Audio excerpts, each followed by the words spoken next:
I'm not sure, but it might be the last time we ever play Apex. So that's kind of a heartbreaker right there.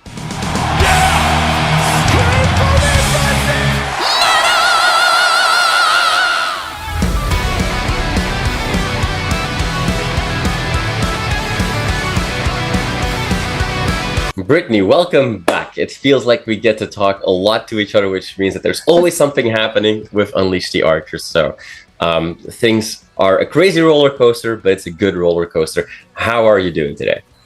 Doing well, thank you. Yeah, having a good day. It's a release day for one of the singles, so that's always a good day. Yeah. So, I mean, those people at Napalm, blasting out a premiere at 7 a.m. for your local time, don't they know that you're in the middle of a diaper change at that time? Come on. Yes. I know. I thought the same thing. I was just like, 7 a.m. Oh, okay, whatever. I get that there's the whole rest of the world here that needs to be around when this happens. So that's totally fine. And it's, it's our fault for living on the very end of the time. Yeah, exactly. So we're always the last to get everything here.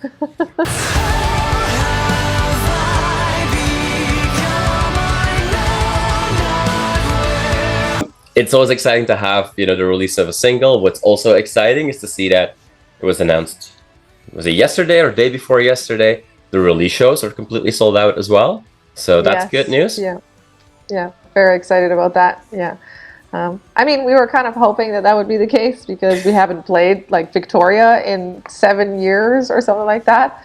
And we almost sold, or we did sell out the Vancouver show the last time we played here. So yeah, we were pretty hopeful for that. So it's exciting. There you go. It will be the start of an extremely busy year for you. You're going on the road quite a lot. You're doing a proper world tour. Most bands that say they have a world tour, they have some shows in North America and Europe, but you're going on the road to North America with Powerwolf. You're doing European festivals, and before all of that, you'll be all the way down under as well. So in hectic schedule, what are you looking forward most? Like, I know that this has been long in the plan to be down under, but getting to play these larger venues in North America with Powerwolf, that will be special too. What are you looking forward to most? Well, definitely, of course, Australia and New Zealand, because this is a video interview. We'll give Scott his time in the spotlight. Yes, we will. Okay. Definitely Australia and New Zealand because, it's been, we've never been down there, and we've been shipping albums down that way for a very long time, like since we first started putting records out in 2009. So we've had some fans down there that have been with us for the long haul. So we're very, very excited to finally get down there and play for them. And all the new fans as well, new and old. We're happy to have all of them. So, but yeah, Powerwolf is going to be a really good time. We are excited to play the bigger venues. We're excited to see all of our friends and fans down in the States that we've grown to love so much. I mean, but like the big part about it is that we're not headlining, and headlining is a lot of work. So we're just excited to kind of like be along for the ride. It's going to be really fun to get to open. And then you just kind of get to relax the rest of the night, watch the Powerwolf show, and drink a few beers, and maybe get to bed early. Who knows? I think it's going to be a really, really good time. We're very excited for that.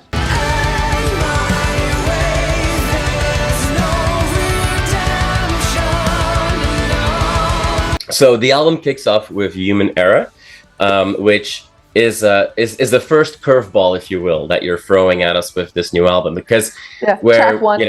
Exactly. Where it almost feels like, to me, when I was listening, I had a chance to listen to the full album already, and it almost felt like we've got a Scorpions guitar wall that is kind of mixed with some of the later era Maiden progginess, if you will. But then that's followed by 3, which I believe Grant used to call quick bangers. People that are a little worried with the first song, like, oh, what's this? Very quickly after, you're like, hey, don't worry, this is still Unleash the Archers. When you were right, because I know that you're following a narrative and a story, Was that somewhat conscious as well, that you're like, hey, let's do, like, kick down the door with something people have never heard before? Yeah, absolutely. It was. It kind of started as like an intro. We were gonna Okay. do we wanted, because we were like, okay, so Phantoma will be like the opening track, and it'll be like in your face, and then I was kind of like, yeah, but that, we need to set the You've scene done that. somehow. Yeah, exactly. We've done that before, and so I was like, we need to do something as a bit of an intro. I was like, and I wanted it to be moodier. I wanted it to be computerized sounding, sort of. I wanted it to be something different, and Mm-hmm. so, and it went from being, like a 1 minute intro into being a full song, just because, the riffs and everything that Andrew brought to the table, and so. It became this moment of okay, here, let's get into the right mind frame for this record. Let's Yeah, let's yeah, yeah. let's set the stage so that you kind of understand the place that you need to be at mentally for this record. Was really kind of where it came from. And also, I just wanted to explain what was going on. Mm-hmm. Here, welcome to this world where everything is dead, and humans live in these little glass biomes separated from one another all across the planet, and AI runs everything, and it's beautiful and horrific at the same time. And so we kind of, and we definitely wanted to get like that sort of, yeah. I think I sent like a Maiden song to Andy and was like, "This is the vibe," Yeah, and yeah, yeah, yeah. but I also sent Tron, like the Tron thing to them, and I was like Tron meets Iron Maiden, I think is what I said. Stranger in a Strange Land, um, and that's where it came from. But yeah, we Yeah, definitely yeah. wanted it to be this kind of moment of reflection before pounding you down the door.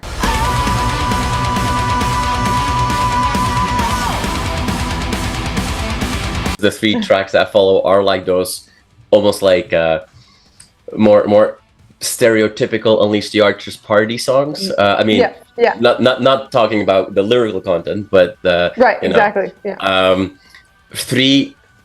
Should we keep our fingers crossed that there's three chances for us to see somewhat of a rematch of Faster Than Light running competition?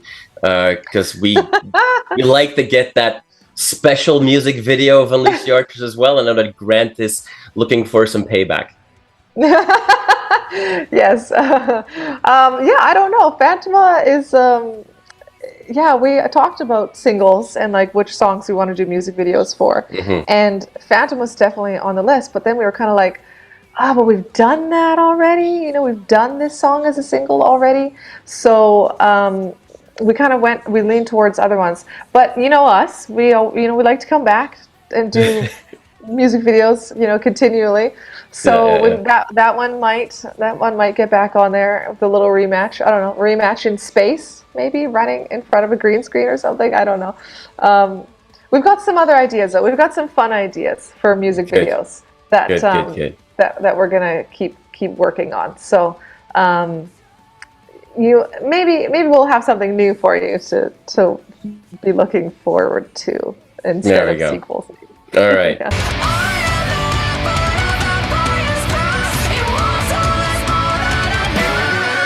Let's see if you're willing to reveal one little spoilery thing, and I'll keep it cryptic for the people that at this point will not have had a chance to listen to the album, because it's going to come out before the album is out. Okay. But what is the significance in Britney's world that inspired the use of the number 12,089? Do you know the YouTube channel Kurzgesagt? I do not know. Okay, so what they do is it's a very science based, and it's all about just kind of explaining everything in life in a Okay. way that the layman can understand everything Okay. sciencey. And so the calendar that we're in right now is based on the Gregorian and all that sort of stuff, and Yeah. so the year is 2089, but really what we're in is I think if I remember correctly, it's called the Holocene era, and So that is like humankind no longer being nomadic and becoming an agricultural species, where we stay in one place and we farm and we build community around that. So that started really 12,000 years ago. So the year is actually not 2089 or 2024 right now. It's 12,024. Gotcha. So they do all their calendars in Holocene, aka human era, the human era, because that's what we're in right now. We're in the human era, the era of humanity as apex predator. So that's really where that came from. So when I say that we're in the year 12,089, it's actually the year 2089, and it's not that far away. It's very, very, near future.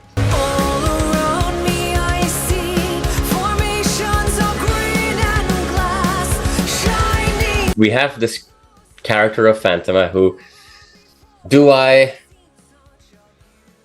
recap this somewhat okay for you that Phantoma is somebody or is some entity that tries so very hard to do the right thing only to find itself to be disillusioned and feeling betrayed, might have some serious anger management issues, and then basically the whole thing falls apart. Is that can you find yourself in that? Yes, absolutely. Well, Phantoma is this. She's AI. She lives in a computer. She's completely surrounded by humanity. What she thinks is humanity. What she sees is what humanity puts out into the netiverse, which is the internet. And so when she becomes sentient, when she gains consciousness, she models herself after this sort of perfection of what humanity puts out into the world, because we don't actually put our true selves out there. We put what we think everyone will be impressed by. So that's what she sees, and that's what she thinks is humanity. And then when she gets out there into the real world, she has a bit of an awakening, I suppose you could say, and realizes that it's not quite what she thought, and then goes from this very hopeful, positive human that you hear about in Green and Glass, and becomes this angry, rejected individual that you get to hear from in Seeking Vengeance, which is the single that just came out today. So it's the whole album is kind of just her path from that moment onwards. But that's pretty much it in a nutshell. In a nutshell.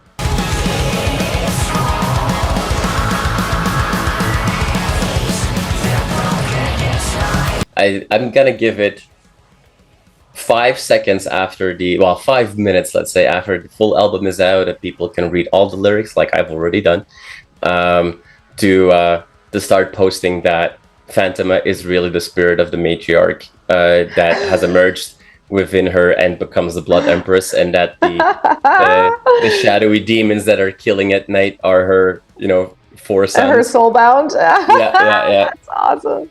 Especially when you keep dropping Awakening and Apex Predator. Like, there's too many Easter eggs in this conversation alone already, so it wouldn't fit in the whole narrative. But anyway. That's hilarious. I love that. You're great. That's good. Keep it spinning. I like it. I want to hear more. Give me all the theories. Yeah, there you go.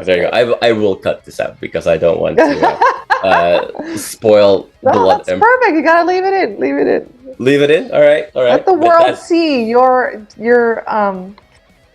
predictions.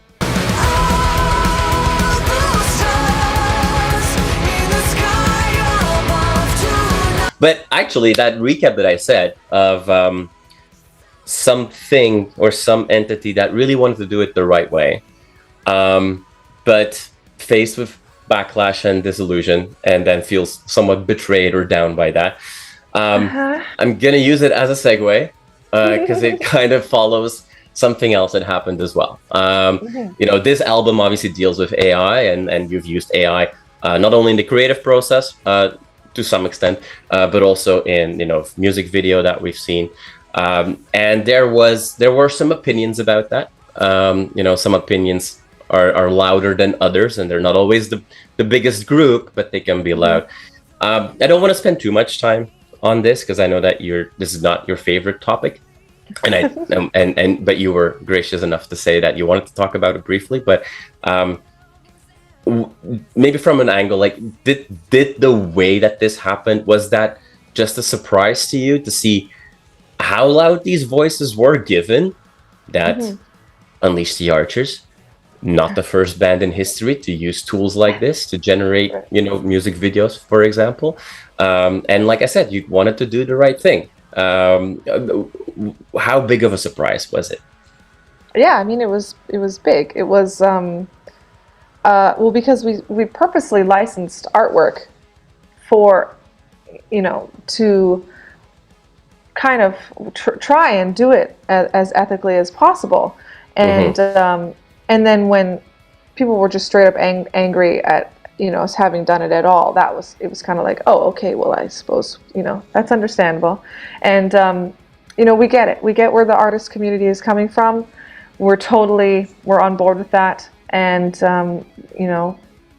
we know that it's an uncertain time, and that everything is changing, and it's kind of not changing in favor of creatives, and that's, yeah, it's scary. And we kind of, I suppose you could say, underestimated the emotional response that a lot of people had to it, and thinking that we had covered our bases, that people would look into it and read further, and read the description and how the video was created, and that but of course people just see something and it triggers them, and there's no there's no way to control that. So we completely understand where everyone was coming from on that front. But the part that was just really difficult was just the sort of anger at AI in general. That was unexpected, because for us it's just it's everywhere. It's already it's a part of our lives. It's being thrown at us daily. In WhatsApp chat now, it says, instead of just search, it's like ask Meta AI, and it's like, no, I just want to search for the image that was sent a couple weeks ago. And it's just kind of like, why does it have to be in here? So it's just everywhere, and it's kind of like it's happening, and it's inevitable. So that was really just kind of where I was like, it just it was hurtful in a lot of cases, the way that people came at us about it. And it just kind of I try not to go on the internet very much as it is, and I don't read comments and stuff as it is, and that just made me even more what's the word, affirmed in my beliefs that the internet is not exactly the greatest place sometimes. So that was really the biggest part. Yeah.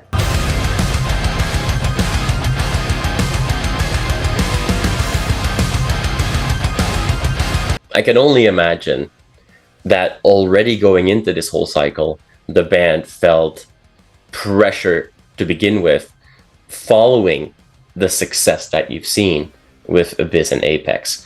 Was it kind of like a thing like where you're all looking at each other like, oh, now we have to deal with this as well? Because let's be honest, forget this whole controversy.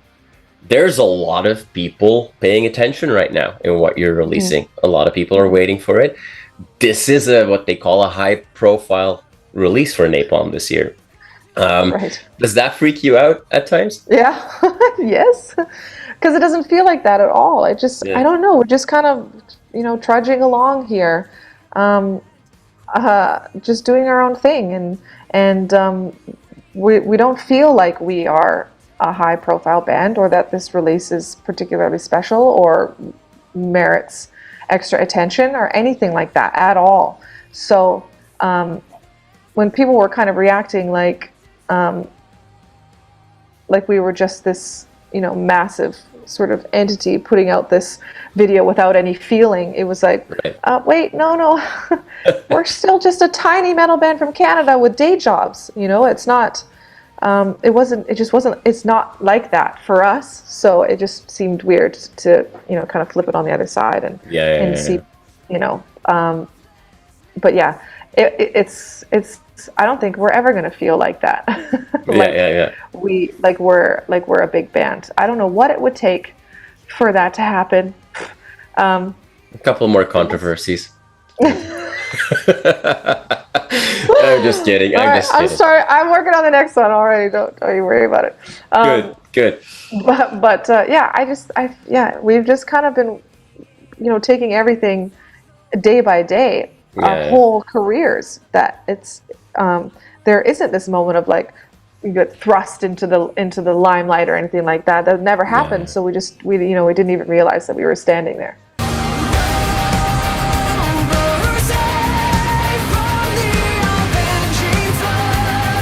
Do you have a team around you to help you with that? Because we're a small Canadian band with day jobs, but Napalm has seen this with other artists as well. From a management perspective, you work with some very experienced people. Like, are these now conversations, whether you want them or not, that like, hey, you're gonna be bigger, people are gonna pay more attention, you're gonna be, the face of clickbait photos and shit like that? Is that something that's a conversation now in the band? I mean, it's kind of constantly just our management and the label being like, no, it's gonna be fine, you're gonna sell this thing out, or you know what I mean, like this. No, your sales are doing well, like don't worry about it, because we're back here just being like, does anybody should we book a headliner tour? Does anybody care about us? And they're like, are you stupid? Kind of a thing. So so we're constantly kind of having that happen, especially with our manager just being like, oh, this festival has asked you to play and we've asked for this much money, and it's like, don't do that, like no, and it's like, well, you have to cover flights and all this sort of stuff and think about that, and it's like, they're not going to say no just because we asked for a little bit more money, and it's just like, are you sure about that? Because like I don't know if we're worth it, and like it's just constant. So it's definitely been a learning curve.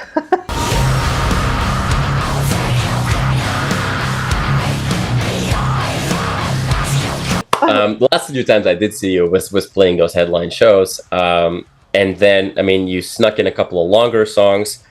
You've got a lot of new material to promote, so just to end with the most fun question of all time, what's on the chopping block? What do we have to say goodbye to? Oh, sorry, The Wind That Shaped the Land is definitely gone, unfortunately. That song's just too long. And I was thinking about it last night when we were preparing our set for Legions of Metal, because we have a longer set. We're headlining, so we're going to play quite a bit of Apex as well as Abyss and the new stuff. So I'm not sure, but it might be the last time we ever play Apex.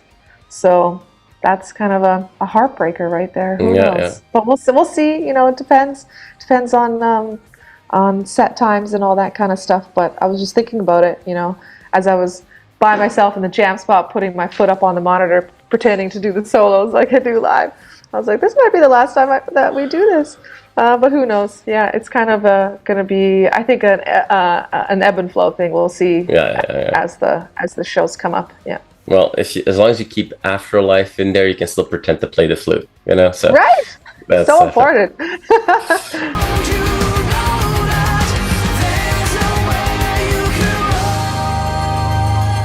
You are awesome for watching this video. Click right here to see more content like it and subscribe to the channel.